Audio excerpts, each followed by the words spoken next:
Like and subscribe. Hello, kid. Now, you've heard of peanut butter and jelly sandwiches. I'll take a peanut butter and jellyfish sandwich. Okay. No one's eating right now. Why? But you said... This is KidTime StoryTime, not KidTime eating time. Well, honestly, that sounds delicious. You smell good. Okay. We're getting off track here. You've heard of peanut butter and jelly sandwiches. But have you heard of peanut butter and homework sandwiches? Those taste funny. I think I lost my appetite. You did? No. Well, in that case, let's go. We have peanut butter and homework sandwiches on the menu. It was Monday, and all Martin MacGregor wanted to do was go to school. Mr. Elliot was the coolest teacher ever, and this was the day that he was going to bring in his pet, Harriet, the tarantula. Well, hello, Harriet. I think she actually likes Witcheficent.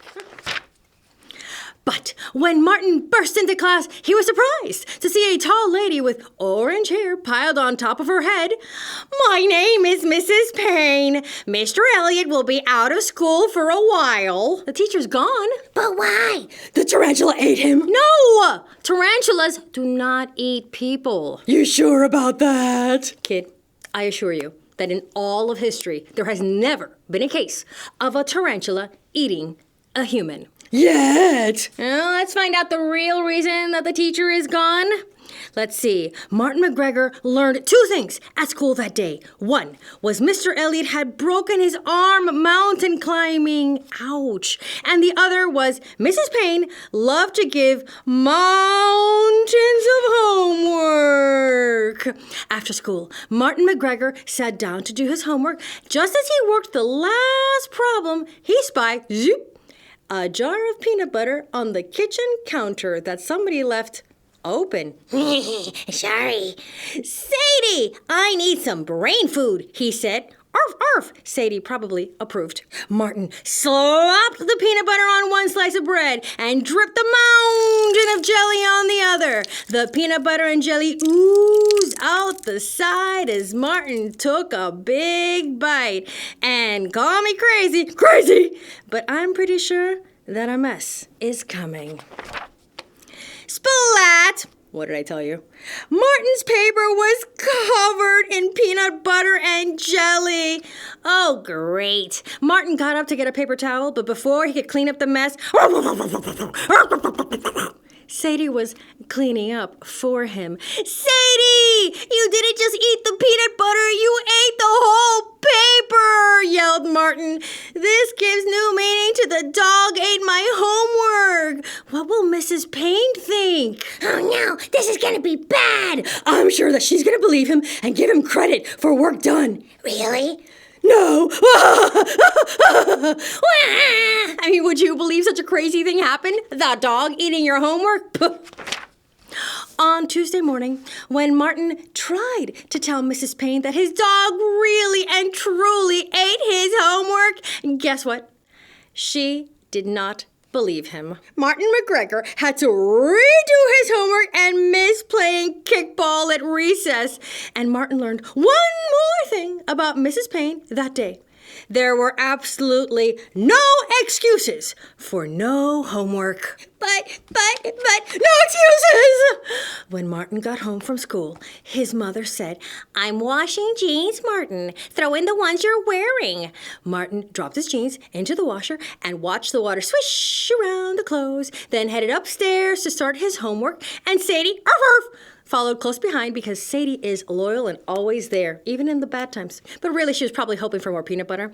Martin MacGregor reached into his pocket for his spelling paper and my homework, yelled Martin as he raced back downstairs to the washer. But, it was too late. Purr, purr, purr. The spin cycle had begun, and Martin MacGregor's homework was faded beyond recognition. Too late, doom is your fate. But, he can explain. Sure, and the teacher will give him an A for being extra clean. Really? No! Ah! Martin MacGregor learned on Wednesday that Mrs. Payne didn't like stiff and bleached out homework.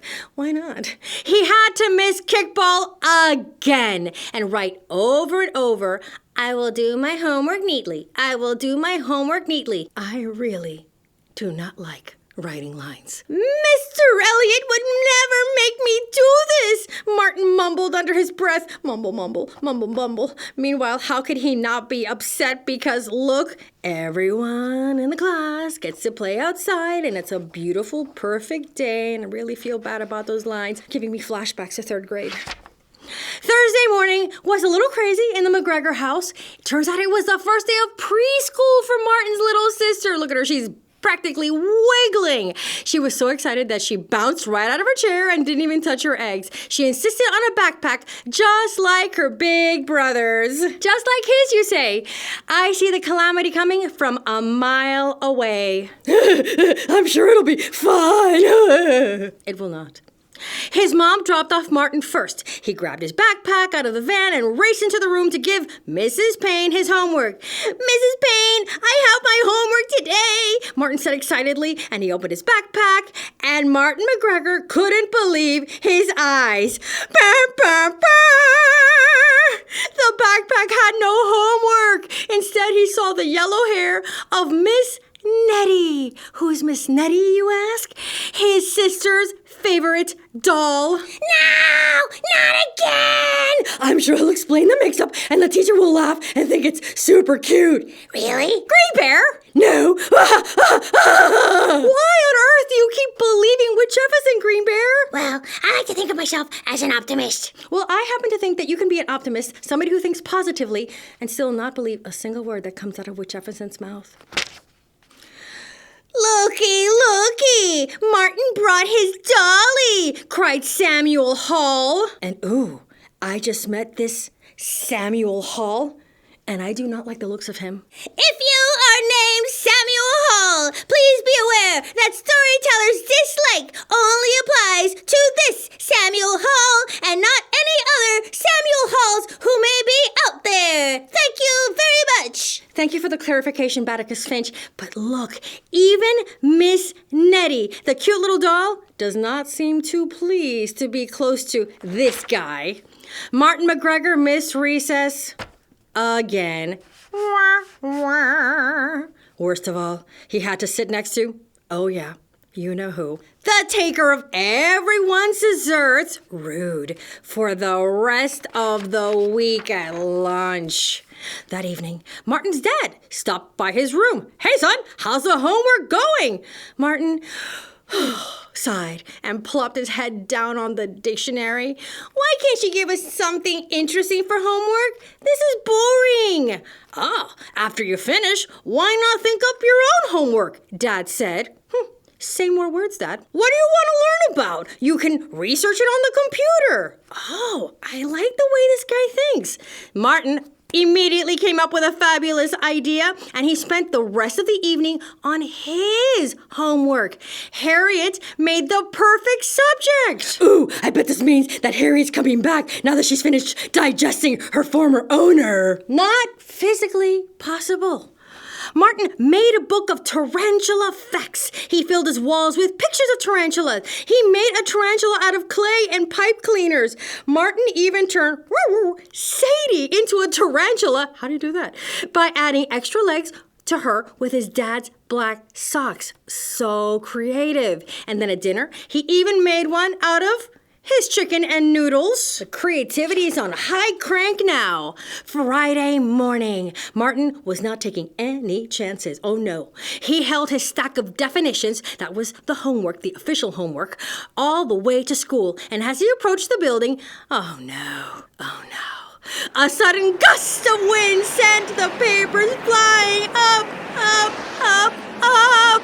No! How can one kid have this much bad luck? Lucky, I guess. Don't worry, Storyteller. I think that his luck is about to change. Green Bear is so optimistic. I love that. Now, no matter how fast Martin ran, the papers blew faster. He did catch one and then another, but the last two did loop-de-loops in the sky before before landing on the roof of the school. Martin MacGregor had to redo the 2 lost pages of definitions, and he had to look up 10 extra words.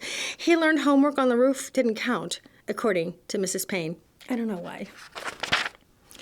The next week, Martin MacGregor dragged himself into the classroom. He had put his homework carefully into his backpack, but he worried that something would go wrong and that Mrs. Payne would be unhappy with him. Can you blame him?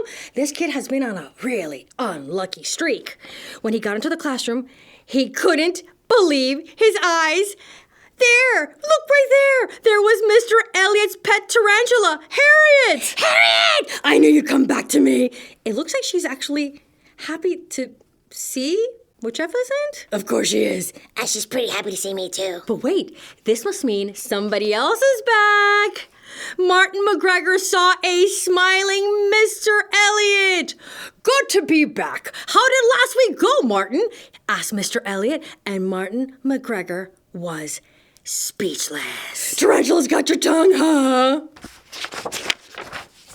At the end of the day, Mr. Elliot said, "Class, I have your homework assignment." The room filled with groans. Mr. Elliot continued, "I want you to find out everything you can about tarantulas." Gasp! Ooh, this guy is good. That means that his luck is finally turning around. I knew it would happen. Yes, because remember that extra homework that he did just for himself was all about what?